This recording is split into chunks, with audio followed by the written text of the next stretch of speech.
I'm Jordan. I'm Ashley. I'm Braden, and we're all studying health science at West Sydney University. We conducted a case study on mid and middle-aged men. We found that there was not enough participation in physical activity and was engaging in unhealthy eating behaviours.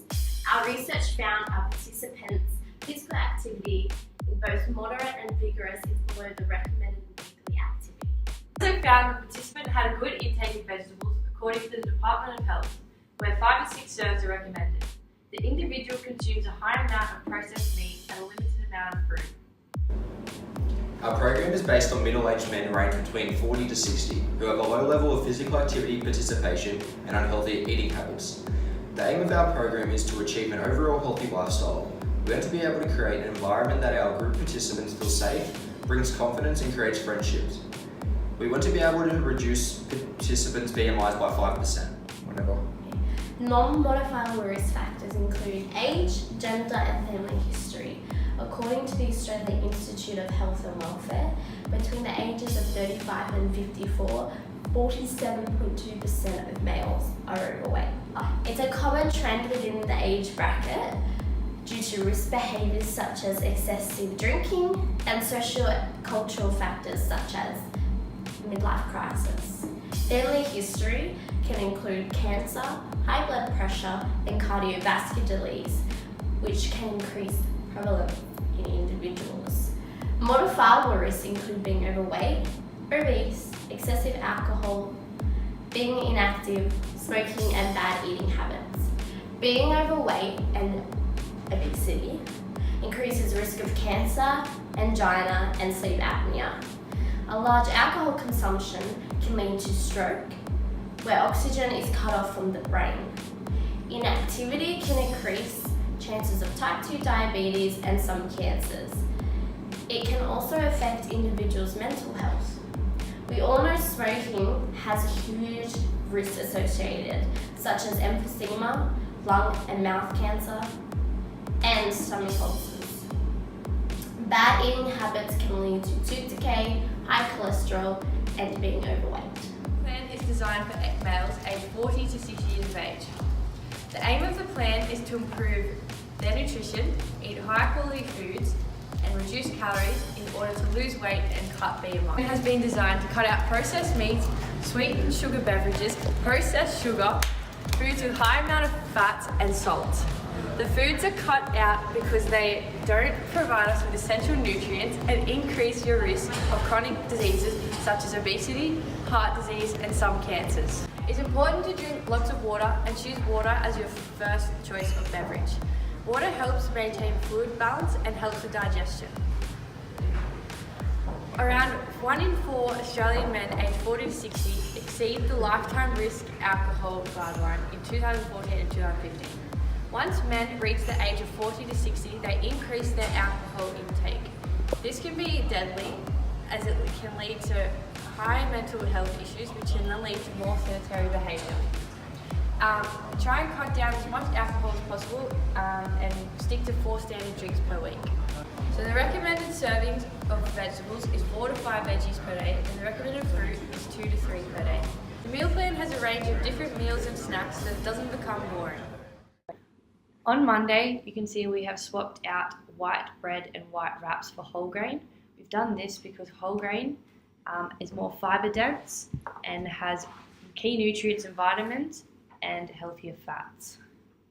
You can also see that we've chosen to use low-fat milk and low-fat butter. This is because obviously it's lower fat.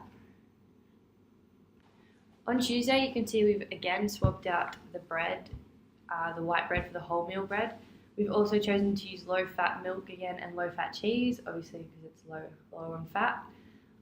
We've also chosen to use unsalted nuts because less salt, healthier for you. We've also chosen to use quinoa. 1 cup of quinoa has 40 fewer calories than the same amount of 1 cup of white rice. It also has more benefits in the carbohydrates. Alright, so on Wednesday, we've decided to use avocado instead of butter because avocado is filled with healthy fats. We've also chosen to use low-fat cream cheese and low-fat cream. Thursday, we've also substituted the bread and milk with the same non-fat and whole grain. So skipping to Sunday. Sunday we haven't made a meal plan for because that's cheat day. So basically indulge yourself in your favourite foods but don't go too overboard. For our workout plan, we have tried to structure it to target all major muscle groups and focus on compound movements rather than technical bodybuilding movements, as our aim is to increase overall body health. The fitness components are in place to focus on getting the heart rate to a safe but working range that is around the 100 to 150 beats per minute to engage the body's cardio system and to encourage fat loss. Weekly, it increases its intensity as you increase your cardio levels and muscular strength. Our program allows for autonomy as you pick your training days. The plan stays the same for each day. The stretching component should be completed day and night, every day of the week, to help with flexibility, improve blood circulation, and to decrease recovery times from the training. The warm-up is designed to increase heart rate a little while warming up the body to prevent injury while doing the main exercises. Plan 1 is repeated 3 times with a 90-second break in between to try and raise the heart rate to that 100 to 150 BPM mark, as it is proven that to see good results the heart needs to be in that range for about 15 to 30 minutes, which will help influence the body to burn fat. The lifts performed are very functional and will hopefully assist in the participant's daily life. Plan 2 sees the participant performing 3 sets for 12 repetitions in which they will use a weight that is challenging but can be done with good form to further prevent injury.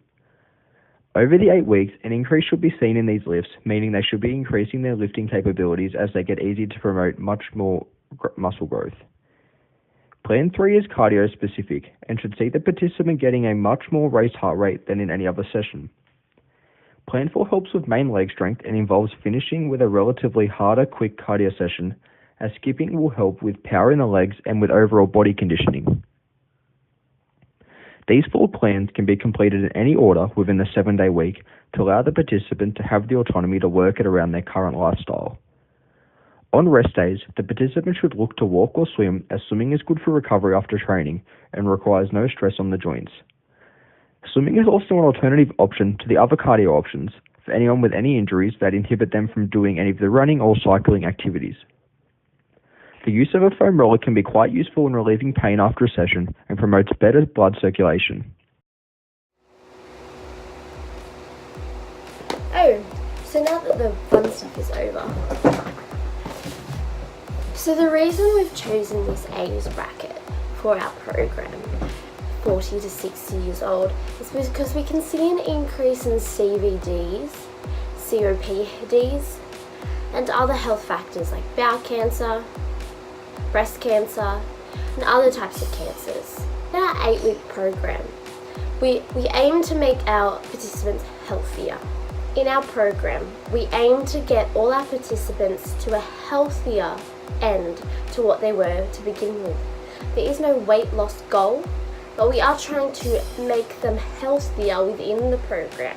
Now, they can set their own goals if needed. We are trying to aim for more self-reported goal and achievements that can be seen through the patients, but we also will take their BMI every 2 weeks, as well as check in on their food diary.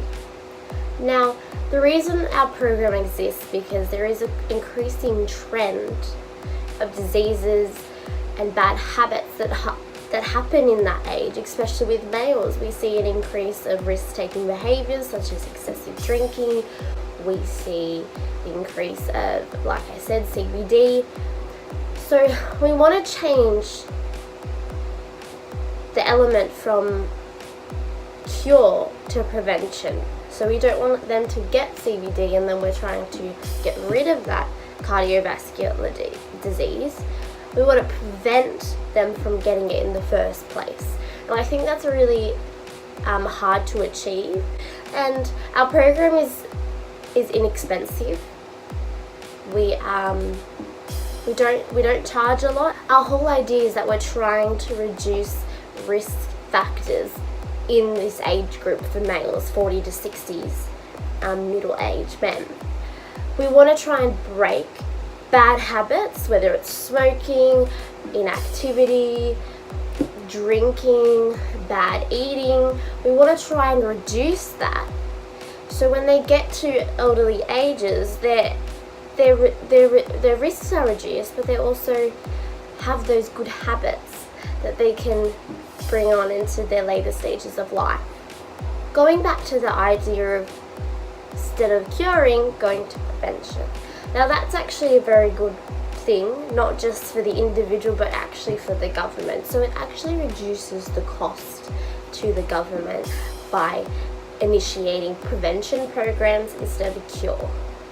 So we are aiming to also help the individual, help that age bracket, but also helping the government reduce some costs, even maybe putting more money into prevention instead of cure.